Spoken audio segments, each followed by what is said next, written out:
Hello, I want to introduce you to a do-it-yourself project that I designed. I call it the ATEM TALLY EXTREME. I don't think you've ever seen a tally system quite like this.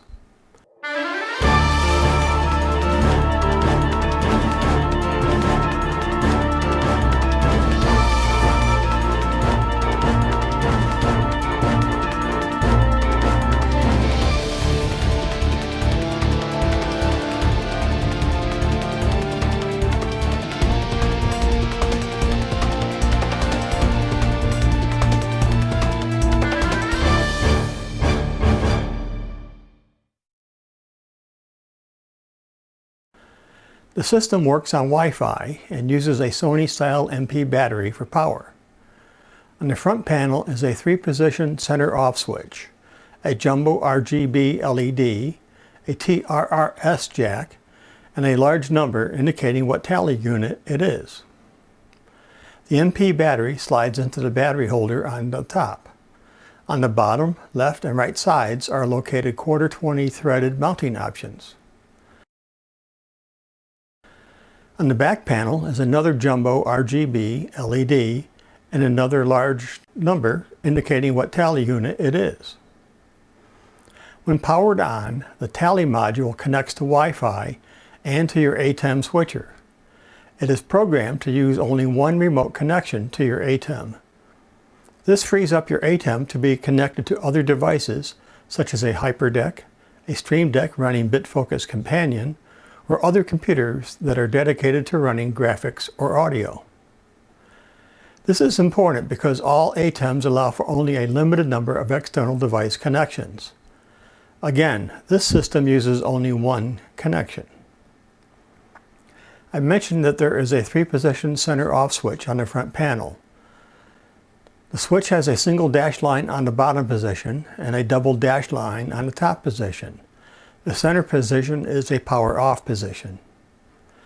In the single dash position, only the front panel LED is operational. This is the LED that the camera operator sees. When the switch is in the double dash position, both the front and back LEDs are active.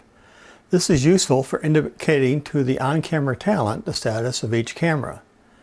These LEDs are switchable because sometimes you don't want anyone in front of the camera to know what camera is active. This also preserves battery life by switching off the unneeded LED. Speaking of battery life, in my test I have found that the batteries will last up to about 8 hours of continuous use with all LEDs active. This assumes that you are using the smallest MP style battery available, which is about 2900 milliamp hours. Larger batteries will give substantially more operational time. All MP style batteries will fit in this battery holder. There is a TRRS jack on the front panel. Normally this type of jack is used for a headset, something with both earphones and a microphone. That is not the case here. I am actually using it for plugging in another LED, a remote LED. All that is needed is a cable with a TRRS plug on both ends and this little device, a remote LED. That is wired in parallel with the front panel LED. Why is this useful? Well, let's say you are producing an outdoor event on a sunny day. The camera operator is looking into the camera monitor built into the camera or into an external monitor like this. And chances are you are using a viewing hood on the monitor to better block out light in order to see the event better. With the tally module mounted off to the side like this, the operator might not see the LED well enough. By using the remote LED plugged into the TRRS jack, the remote LED can be placed right on the monitor using a piece of gaff tape. Now there is no way the operator will miss his cues. Here is another example. As I said, this tally system uses Wi-Fi for connectivity. What if one or more of your cameras is out of range of Wi-Fi? Well, you could place the tally modules within the Wi-Fi range, but perhaps several hundred feet away from the camera, and run several long TRRS cables to the remote LEDs on the cameras. But there is a better way. Here is a set of adapters I made that converts TRRS connections to Cat5 or Cat6 connections, and then back to TRRS.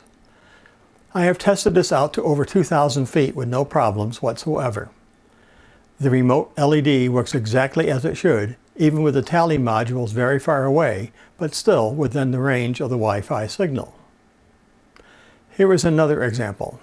Let's say that you are producing a program that is located in two separate rooms within the same building. The main program is originating from room 1, and there is a second room where there is a large group of people that will be brought into the programming from that second room. You need a way to signal them that they are about to go on air, and again when they actually are on air. This is where the power relay module comes into the picture. A tally module is placed within the Wi-Fi range, and a Cat5 or Cat6 Ethernet cable is run to the second room and plugged into the power relay module. Large indicator lights are then plugged into the power relay module's outlets. One light says standby and is plugged into the preview socket. The other light says on air and is plugged into the program socket.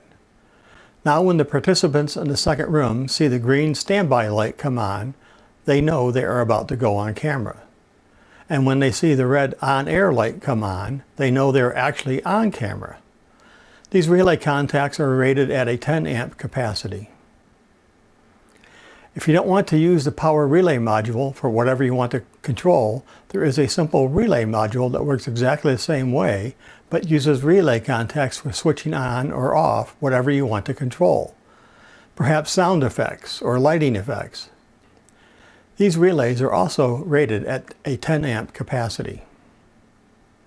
As you can see, the DIY ATEM Tally Extreme system is indeed extreme in its versatility.